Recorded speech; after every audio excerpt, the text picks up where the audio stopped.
If I had to choose my favorite ukulele chord, it would be G6. Hands down, no contest. I don't even have to think twice. G6 is by far the greatest ukulele chord of all time, and in this tutorial, I'm going to show you why.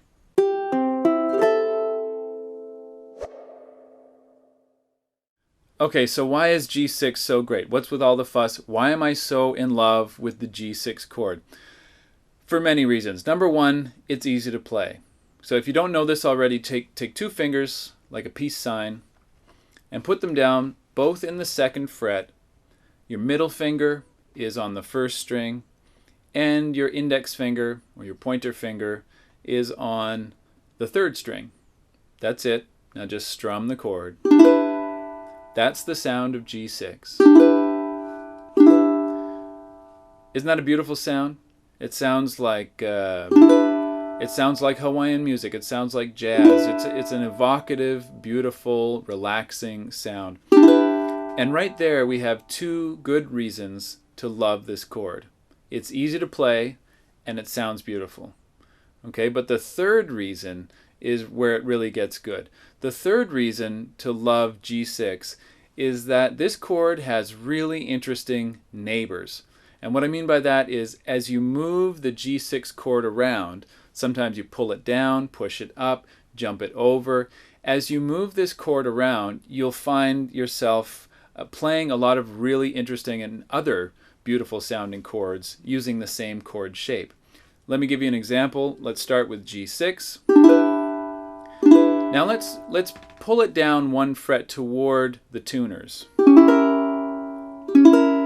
There's a really beautiful chord. It's called B flat diminished 7. That doesn't matter. The point is that it sounds really great, and we can play it using the same G6 chord shape. Let's go back to G6. Let's try a different tactic now. Let's go across the road. Let's jump across to the other two strings. Same G6 chord shape, only I've bumped it over to the other two strings. That gives me D7, which many of you will know already. But you can see that what I'm saying is this chord has really interesting neighbors. You can take the D7, move it down. You can take the D7 and run it up the stairs and back down. You can do the same thing with the G6 chord. So you're starting to see what I'm talking about here is this chord is really flexible. And even as it moves all over the fretboard, it still sounds good. And you can't say that of every chord in the book. And in fact, just before we rolled tape on this lesson, I was just messing around with the G6 chord shape, this two-finger chord shape. I was just moving around through the frets, seeing if I could find really how many nice sounding chords I could find with this same chord shape. And I just stumbled across this little theme. I'm going to play you this little piece of music that I wrote using just this one shape. I don't have a name for it yet, so I'm hoping that somebody will give it a name in the comments below this video. This is kind of a theme song for G6. And I'll also put the notation and tablature below if you want to learn it. Here's how it goes.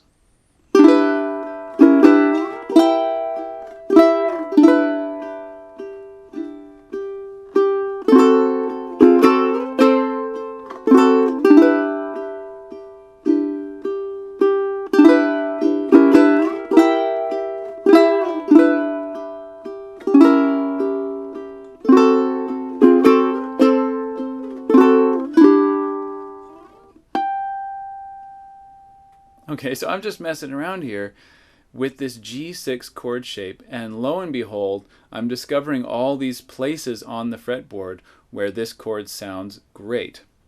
I don't even know the technical name of some of these chords that I'm playing up the neck.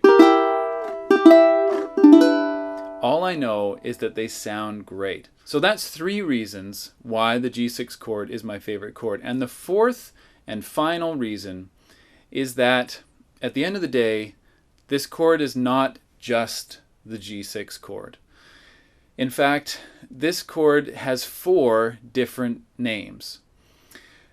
This is something that's hard to explain and certainly beyond the scope of a short lesson like this, but sometimes you'll find, and you've probably found this already, that some of your chords will come back with different names. The same chord shape will come back with a different name in a different context.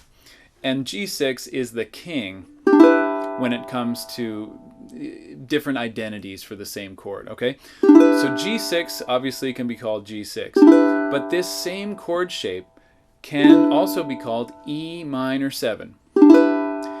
Sometimes it will appear with the name C major 9. C major 9. That's 3. And 4, sometimes it will appear with the name A9 sus 4. Now, that's not very common, but it will appear sometimes as A9 sus 4. Now, what it is at any given moment in time depends on the context. What chord comes before it, what chord comes after it, what the bass player is playing, or, a lot of things influence how the ear will interpret these 4 notes.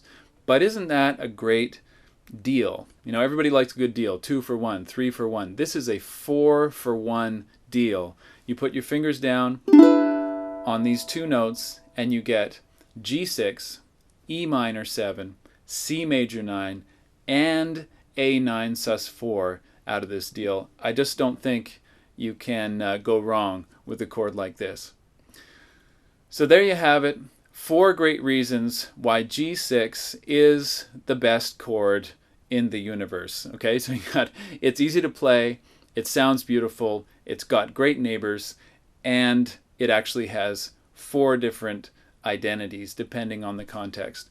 Don't forget to tune in to the lessons that I'm giving at theukuleleway.com, where I'm teaching the art and science of solo ukulele, how to play melody, harmony, and rhythm at the same time. Check out some of my other free videos on YouTube, and until the next time, keep on strumming.